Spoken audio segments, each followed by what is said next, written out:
መኝታ ቤት ይሆናል። ምን አይነት ነገር ነው? ቆይ ጠዋት አይታት ነበር? አረ ጠዋት እዚህ ተቀምጠን እያወራን ድንገት ተነስታ ወደ መኝታ ቤት ልሂድ ምናምን ብላ ወጣች። ከዛ በጣም ቆየችብኝ። ከዛ በኋላ ደግሞ አቤል ደውሎ የት ሄዳ ነው ምናምን ብሎ ደወለልኝ። ገብቻ አየኋት የለችም። እሱ ቆይ ቤት አለመኖሯ ማን ነገረው? እኔ አላውቅም እንግዲህ። እሺ ያወሩት ነገር ነበር? አረ እኔ በምን አውቄ? ወይ ያወሩት ነገር ካለ እንጠይቀው። ማንን ነው? አቤል ነው? እሱም አይነግረንም እንዴ? እና ማንን ነው? የመኝታ ቤቱን ግድግዳ። እጭዩ አሁንስ ያንተ ቀልድ አስጠላኝ። መቀለድ ያለብን ሰዓት አታውቅም እንዴ? ታሳለቅ ምን መረጋጋት አትችልም። ተጨንቅ የምታመጣው ነገር አለ። አቤል እሺ ምን እናድርግ? እንጃ ብቻ ግን ዛሬ ሳላት ማድረግ አትችልም። ብናያት እኮ እኛም ደስ ይለናል። ግን እቺ ግን አትበይ። በቃ ዛሬ መምጣት አለባት። ወይ ወተን ሹፋታ የት እንደሄደች የምታውቂው ነገር አለ እንዴ? ኧረ ወፍ ወዴት ነው የምትሄደው? አቤል ፖሊስ ጣቢያ መልክቼ ልምጣ። ትንሽ አንጠብቃትም አቤል? ኧረ በጭራሽ። እስኪ ነገር ራሱ እንዴት እንዳደርኩ ነው የማውቀው። በቃ አቤል እኔም አብሬ ይመጣል። እዚህና ከመጣሽ ደውለሽ ታሳውቅኛለሽ። ርች እነቱ አሉ እኮ ችግር የለውም። አይ ርች ርብቃ ከቤት ጠፋች። እዩም አንድ ነገር እንፈልግ ብሎ ርብቃንም ያግታታል። አቤል ይሄንን ያላወቀው ውጭ ወጥቶ በሄደበት ነበረ የርብቃን መጥፋት የሰማው። እቤት መጥቶ ቢፈልጋት እንኳን ሊያገኛት አልቻለም። እዩ ወጥመድ ውስጥ አስገብቷት ይሄ ነገር ፈልጊልኝ እያለ ሰው በማያውቅበት ሁኔታ ርብቃንም ያግታታል። አሁን ላይ አቤል ርብቃ እቤት የለችም ከተባለ ጀምሮ ሲፈልጋትም ያጣታል። ርብቃም አሁን ላይ በጣም ችግር ውስጥና ጭንቀት ውስጥ ገብታ ትገኛለች። ከሆዷ ውስጥ ያለውንም ልጅ በጣም እየጨነቃት እረ ልጄን እያለች በጣም ተጨንቃ ስታወራ ነበረ። እዛ ጨለማ ውስጥ ራሷን ያገኘችው እንቅልፍ ሲያዳፋት ነበረ። የት ነው ያለሁት ብላ ብታወራም የሚሰማት አልነበረም። ስትጮህ እና ደጋግማም ስታወራ አንቺ ዝም በይ የሚል በጽሁፍ ይመጣላታል። በንግግር ሳይሆን በወረቀት ተጽፎ ዝም በይ የሚል ነገር ያሳዩታል። እናንተ ማናችሁ? ማንን ነው? አቤል እያለች እዩ ኧረ ተው ይህንን ቀልድ ይቅርብህ ትላለች። እውነት አልመሰላትንም ርብቃ በጣም በዛ ጨለማ ውስጥ ፈርታ ትገኛለች። ደጋግማን ብትጠራቸው አንቺ ዝም በይ እያሉ የአቤልንም ፎቶ በአቤል ፎቶ ያስፈራሯታል። አቤልን እንዳትነኩት እባካችሁ እያለች ልመናዋም ትቀጥላለች። አቤልን ወደ ቤት ስልክ ሲደውል በመንገድ ላይ እቤት ርብቃ የለችም ወይ? ስልክም ስደውልላት አይሰራም ይላል። አቤል ግን ይህንን ያደረገውን ነገር በአንገቱ ሀብል የተነሳ ነበረ የርብቃም መጥፋቷን ያወቀው። ርብቃም እቤት ሲደዋውልላት ስልኩም ሳይሰራ ሲቀር በጣም ይደነግጥና ርብቃም ያሰጠችውንም የአንገት ሀብል ከአንገቱ ሲወልቅ ነበረ የደነገጠው። አቤል ምንም ማድረግ ስላልቻለ ይሄ እውነት ሊሆን አይችልም ብሎ ወደ ርብቃ ስልክ ይደውላል። ርብቃም ስልኳ ዝግ ሲሆንበት ይሄ ነገር እውነቱ ነው ወይ ብሎ መልሶ ወደ እዩ ይደውላል። እዩም ቀልዱንን ቀጥሎ ርብቃንም እያለ አቤል ሲጠይቀው ይቀልዳል። እባክህን እኔ ጨንቆኛል ርብቃ የት ናት ብሎም እያለው እረ እዚህ ነበረች አሁን ክፍሏ ትሆናለች ብሎ እና ታዲያ ሂድና እያስና ንገረኝ ይለዋል። አቤልም ይሄ ባለው ጊዜ እዩ እዛም ከሄደ በኋላ ያጣታል። የለችም ክፍል ብሎ ሲናገረው የበለጠ አቤል ጭንቀቱ ይጨምራል። ቶሎ ብሎ በቃ መጣሁኝ ይልና ወደ ቤት ሲገሰገስ ሲደርስም ቤትም ሊያገኛት የመሰለው ግን እሱንም ሊያገኛት አልቻለም። እቤት በቃ ተጨንቀው ታዲያ ለምንድን ነው ብላ ማሚም አንድ ሀሳብ ታመጣለች። ጓደኛዋ ጋር ደውሉላትና ጠይቋት ይላል። አቤልም በመሀልም ማሚ አለሽ እንዴ ይላታል። ኧረ እባክህ ይሄን ያክል እኔን እስከ መርሳት ድረስ ነው ወይ እሷን ያፈቀርካት ብላ ትለዋለች። ማሚ አሁን የመጨቃጨቂያ ጊዜ አይደለም ጨንቆኛል ብላ አሁንም ወደ ሪችም ጓደኛዋ ጋር ስልክ መደወል አለብን ብለው ወደ እሷ አቤል ስልክ ይደውላል። ሪች ግን በአጋጣሚ አቤልንም ስልክ ድምጽ ስላልሰማች አላነሳችለትም። እዩም በቃ እኔ ጋር እደውላለሁ ብሎ እዩ ሲደውል እዩ ጋር ስልክ ታነሳለች። እኔ ጋር አነሳች ብሎ እዩም አዎ በቃ እሺ እያለ እያዋራትም ቀልድ ይቀልዳል። እዩ አንተ ቀልድ ጊዜ የለህም ወይ ብሎ አቤልም ከእዩ ስልክ ይነጥቅበትና ፈጠን ብሎ ሪች ስልክ ስደውልልሽ አትመልሽም እና ደግሞ ርብቃን አውርተሻት ነበር እና ደግሞ አንቺስ አግኝተሻት ነበር ዛሬ አብራችሁ ናችሁ እያለ በጥያቄ ያፋጥጣታል። ኧረ ዛሬ አልተገናኘንም አላወራዋትም ብላ ትነዋለች። በዛን ሰዓት በጣም የበለጠ ይደነግጥና ታዲያ ወዴት ሄዳ ነው? ርብቃ ከቤት ጠፍታለች ብሎ ይነግራታል። እሷም በዛን ሰዓት በጣም ትደነግጥና ወዴት ሄዳ ይሆን ብላ እሺ በቃ ለማንኛውም ወንድሟን ቀስ አድርጌ ጠይቀዋለሁ ብላ ወንድሟ ጋርም እንደምትደውል የርብቃም ወንድም ጋር እንደምትደውል ለአቤል ትነግረውና እስኪ ጠብቅ ትለዋለች። እሷም ደውላ ለወንድሟ ስትጠይቀው ነገ እኮ ነው እመጣለሁ ያለችኝ እንጂ ዛሬ አይደለምና አልተገናኘንም ብሎ ይነግራታል።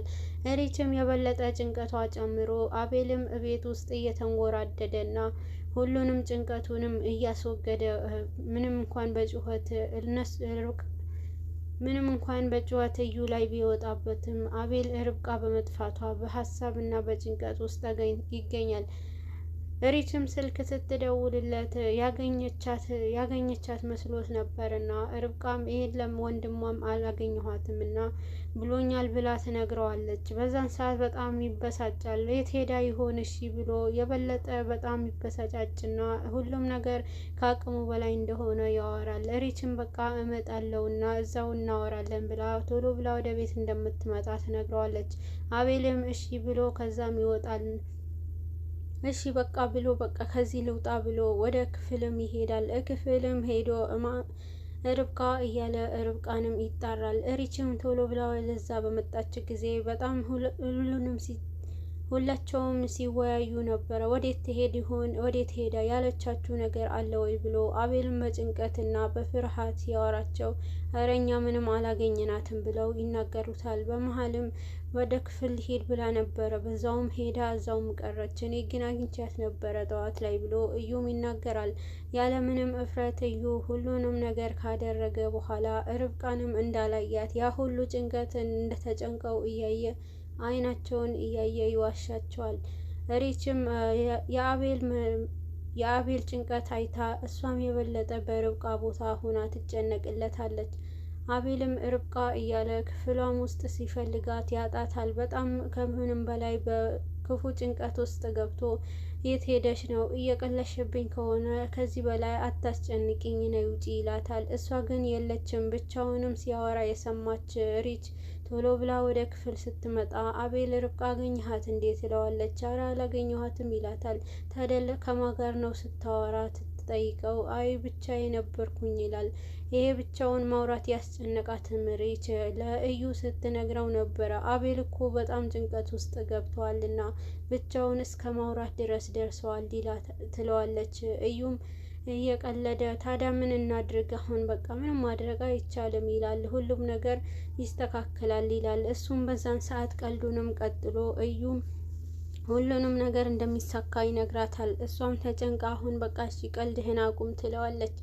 ማሚንም በጣም በውስጡ ጨንቆትና ሀሳብ ምንም ማሰብ ስላልቻለ ማሚንም ወደ ክፍል እንድትመጣ ለአዙ ያዛታል። አዙን ደግሞ ማሚ ወደ ክፍል በሄደች ሰዓት ለማሚ ይሄ የርብቃ መጥፋት ውስጥ እጅሽ ካለ ንገሪኝ ይላታል። ማሚም በብስጭት አንተ ግን እንዴት አስብኸኝ ነው ይህን ያክል ነበረው ይህን ያክል ነው ወይ የኔ ያለህን አመለካከት ብላ ማሚም አቤል ላይ ትጮህበታለች። ያንቺ ሁኔታ ነው ይህንን እንድጠረጥር ያደረገኝ፣ አንቺ ነሽ ሁሉንም ነገር ያደረግሽው። ምክንያቱም ርብቃ ላይ ያለሽንም ጥላቻ ሰሞኑ ላይ አብዝተሽው ነበር እና ታዲያ እኔ ምን ላስብ ብሎ ይላታል። አዙም ለማሚ ጠዋት ላይ ከቤት እንደምትሄድና እህቷም እንደናፈቀችና ዋሽታ እህቴ ናፍቃኛለች እህቴን ማግኘት አለብኝ ብላ ወደ መቲ ጋር ስልክ ተደዋውላ መቲም ስለጠራቻት እሷ ጋር ለመሄድ ታስፈቅዳለች።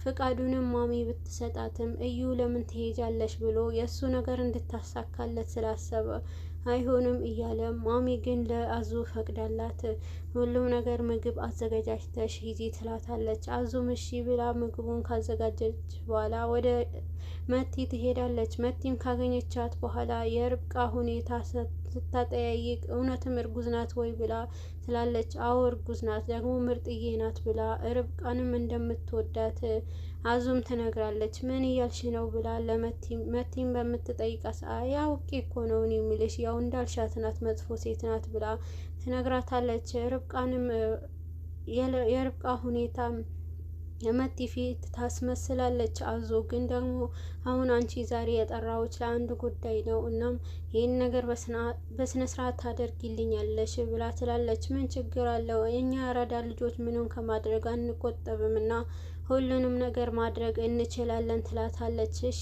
በቃ አሁን ንንገርሽ ትላታለች።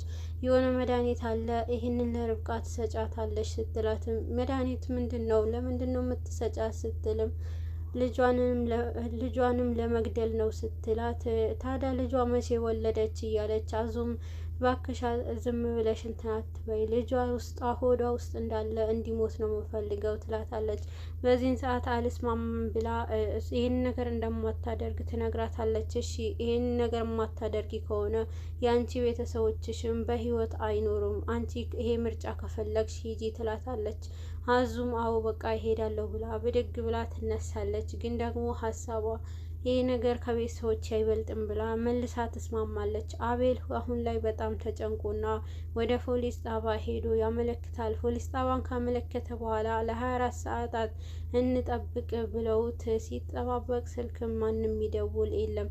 በቃ እኔ እዚህ ቤት መቀመጥ ጨንቆኛል፣ ሀሳቤ ተበታተነ፣ ያለ ርብቃ ስንት ደቂቃ ስንት ሰዓታት አሳለፍኩ አልችልም እያለ የርብቃንም ፎቶ አንስቶ ግድግዳ ላይም ሲሰቅል ነበረ። አዙም ይሄንን ሪችም ይሄ ባየችበት ሰዓት ለምንድን ነው ይሄ ፎቶ ታች የነበረው ትላለች። እዩም ነገሩ ሊያበለሻሸውና አዙም ሪችም ሁሉም ነገር ልታውቅ ተዳርሳ ነበረ። ምክንያቱም ማሚ ናት ታች ያወረደችው ቢባል እንኳን ይሄን ነገር ከማሚ ጋር ይገናኛል ብላ ነገሩን ይከር ነበረ።